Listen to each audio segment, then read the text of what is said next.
I've got Ivy on the table, and Ivy was diagnosed with scoliosis when she was 13 and had corrective surgery when she was 14, and she's now 20, so it's been a minute. But she's got the rods in her spine that have pulled her spine back into alignment. She had a pretty severe curve in the thoracic spine, and oftentimes with corrective surgery you can get the rods that go all the way up into the neck to the base of the spine, but hers is staying in the thoracic spine. So what she's dealing with more than anything is some low back discomfort as residual kind of compression, and moving through life is creating more of a demand on her low back because her thoracic spine is incapable of rotating like it used to, and also some scapular soft tissue tension and possible trigger points. I'm pretty sure there's a lot of trigger points in here, but any kind of movement in the shoulders is going to not be supported by a lot of the thoracic and rib musculature. So she is figuring out how to move. She is still kind of working with a lot of the scar tissue that is set in along the spine and with the rods. And the thing I want to focus on more than anything with hands-on techniques, the first thing I want to do to dive in is a lot of myofascial release. So I'm using my Fault in Our Scars Get a Grip butter, which is the butter I make for hands-on work. And I love it because it really slows down the work that I'm doing. And I want to do that very specifically with this kind of scar tissue, with this corrective scoliosis surgery, and with allowing time and allowing the presence and the patience and the breath that comes with bringing that neuromuscular awareness back into play. So the first thing I'm doing with Ivy is coming along the paraspinals, along either side of the spine, and I'm using the palms of my hands, sinking down and really creating a nice grip into the superficial tissues as I slide down and drag through all of these tissues on either side of her spine. As I slide down into the low back, I want to think about getting down into the posterior iliac crest and creating a nice push. So I'm creating traction, I'm opening up the lumbar vertebrae. I'm going to ask Ivy to take a nice big deep breath. And as she exhales, really think about letting go of her hips and allowing them to drop down away from her spine. The more she does that, the more we're creating space in between each of the vertebrae. And even though there are rods in there, there's still some ability to create that space. So the rods are going to limit a lot of what she can do, but with all of this scar tissue holding and creating a lot of stability, we want to allow for her spinal cord and all the nerves that come out from the spine to do what they do best and to stay nice and healthy. So I'm going to focus on that traction, sink into the iliac crest, into the hips, and have her take a nice big deep breath again. And as she exhales, remind her that she can let go internally as I am pushing down externally. So the more she can do that, the more we're connecting what her brain is communicating to her spine and the muscles along her spine, and how to get that communication to flow again and not be blocked by all that scar tissue.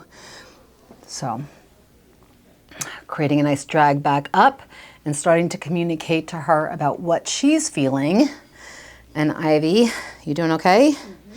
Okay, so I've already communicated with her a little bit, so it's not going to be quite as clear in this video, but she's already told me that she's got a lot of tension down these paraspinals, and she feels like she wants to dig in there a lot. So I'm going to start by creating a nice a nice distraction with one hand, kind of supporting the top of all of these muscles with my left hand, and I'm not doing anything specifically grippy here. And as I slide down with my right hand, I'm thinking about all the paraspinals, the erector spinae, those deep rotators. I'm not quite in the lamina groove here, but really starting to feel the amount of tension that's along this right side of her spine and getting a good sense from her about where specifically she feels the most pain. And Ivy, if there's anything that I've hit so far, do you feel like you want me to return to anything, or does the whole thing feel good? Whole thing's good. Whole thing is good. Excellent. But please remember that if you ask a generalized question like that, your client is most likely going to just agree with you.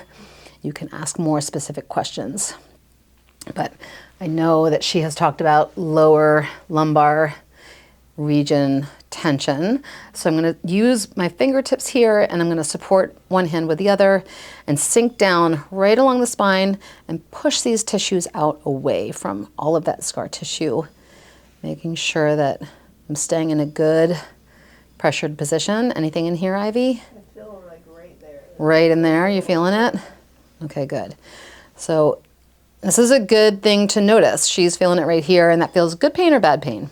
Good pain. Good. So that's good. I want to focus on this a little bit. And because I know that she, like I said, has talked about this low back tension, I'm going to do a little bit of work into the other side, and then I want to create some activation in the hips. So I'm going to do the same thing on this side really quickly, mainly just to demonstrate. If this was a real session, I would take a lot more time, but I'm going to stay distracted at the top of the shoulder. Slide down with my left hand here. Stay focused on bringing awareness into connection of the fact that these muscles are all connected and intertwined and work together and maybe work against each other. We don't want that. We want them to get along. So I'm going to come down into the left lumbar QL, lower erectors, and check in with the same technique. So pressure with one hand, using my other hand to support, and checking in. How you doing down here, Ivy? Good. Same thing, feel a little less, a little more? Same, it feels like a little different spot. But A little different spot, okay. good pain. All right, that's good. Like, does it feel like it's in a different spot, or do you feel like I'm in a different spot? Hard to say. Right in here? Yeah. Right in The there. other one seems more like Down. further down. Okay, yeah, which makes sense, right? So if she's feeling on one side, it's up here, and one side down here, it makes sense. She had a whole bunch of funky things happening with her spine. Her hips were off. One of the things that she was talking about before I started filming is the fact that since her surgery, walking has felt a little bit funny. I do feel like I walk differently. So, you know, that's normal. She had her hips in a certain position for years and years, and then it got corrected, and her body is like, okay, so this is normal, and her mind is like, no, it's not. My normal is so different. So what I want to do is try to get that connection and get what is her new normal into her brain, so her brain recognizes it as a little more normal and a little less wonky. So I am quite literally just kind of up. My body mechanics are kind of leaning down into her hips, down obliquely, so I'm not directly down to the feet or directly down to the table, more at an angle towards her knees a little bit. And as I push down, my mechanics are pushing from my feet and from my quads and from my abs. My shoulders are nice and strong. I'm going to ask Ivy to take her right hip and hike it up towards her right shoulder against my resistance. So you can see her contracting here, and go ahead and relax. And as she relaxes, I'm going to allow it to push. And she's already pulling up with her left hip, but that's what I want her to do. So nice pull with your left hip, elevation there. I'm holding with my right hand now, resisting that pressure.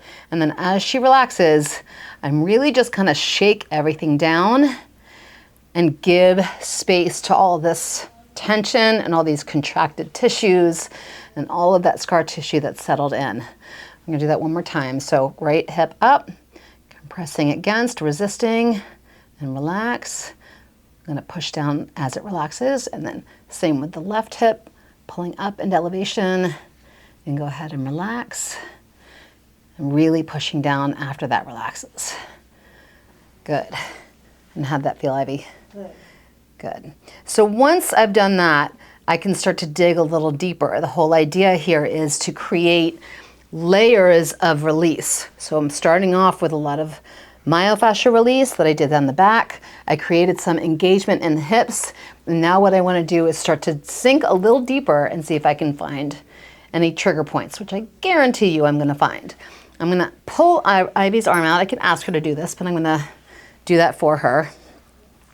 I still have not put any more butter on my hands because I really want that drag. I really want that dig. And as I come in here, I'm just starting to sink in with a little more pressure. So it's hard to see, but I want to communicate to her about where she feels like that edge of pressure is that feels good still. Doing okay? And I want to start to implement a little bit of a twist. So I'm going to grab her whole rib cage. Remember that the ribs are connected to this chunk of the spine, the thoracic vertebrae, and I'm going to start to play around with a little extra rotation. I'm not going to change anything. I'm not going to cure anything. I'm just going to start to bring a new neuromuscular awareness. So like, even if nothing major is happening, I'm going to create a new sense of like getting things to wake up and move internally on a very tiny level. So I'm sinking down here with my right hand and I'm pulling up here with my left hand. And as I do this, I want Ivy to take a nice big deep breath in. Good, and as she exhales, I'm really gonna sink in and create that extra myofascial drag and tug and shift. I'm gonna do that a couple times in a couple different sections. So a little higher up in the QL here in the lower erectors, sinking in again. Nice big deep breath in,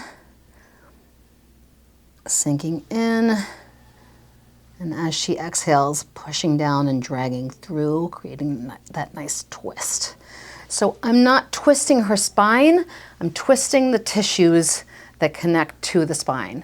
This is where a lot of the manipulation that I can help with is gonna happen. I'm not gonna create anything different in the spine itself. I'm just gonna help manage what's going on and help mitigate any pain patterns that might be preventing her from doing what she wants to do, living the life she loves, being a young girl in the world, and enjoying her life. So I'm going to continue that up the spine a little bit, and for speed purposes, I'm going to move through just a touch.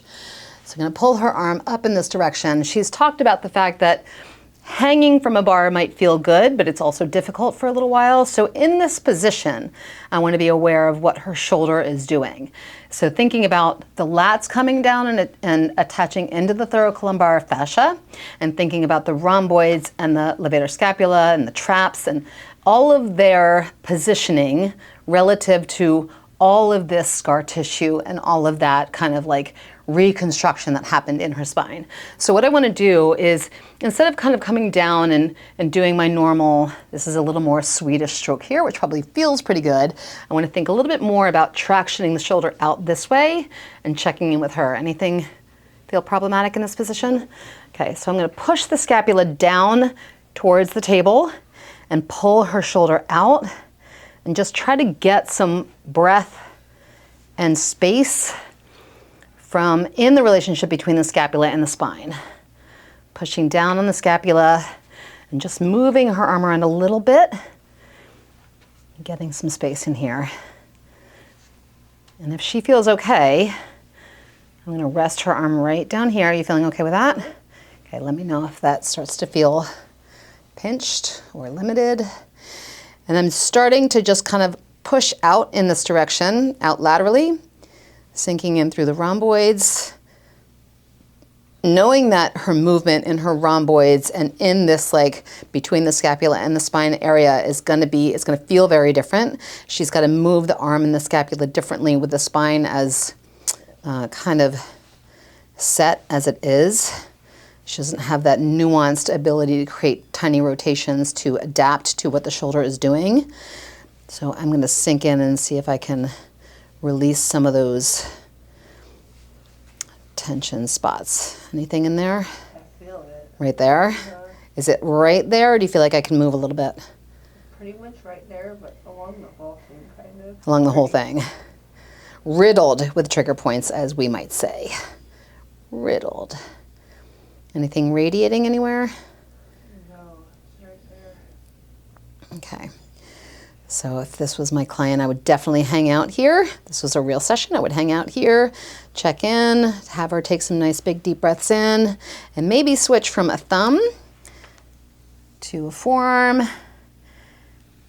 Still feeling that nice myofascial drag and opening up those layers of fascia and muscle tissue, and then finding a good spot and creating a little more tension with my elbow by bending my elbow more and getting that sharp point. You doing okay? And you feel like I can go deeper or no? No, right there. Okay, so one big, nice, big, deep breath in. And then exhale out. I'm just gonna drag it out and open up this lateral aspect of the shoulder, the scapula. Good. Pull our arm back to neutral. Good. All right, scoliosis. Nobody wants it. It's not fun, but there's a lot we can do with it, and there's a lot we can do for it. And just remember your client's goals, and keeping their tissues happy keeps them happy. Hey guys, if you like this video and you want to see more videos like this, please hit the like button, please subscribe, please leave a comment below. It helps my algorithm with YouTube and helps me to make more content like this. So leave a comment below, let me know what you think, and I'll see you on the other side.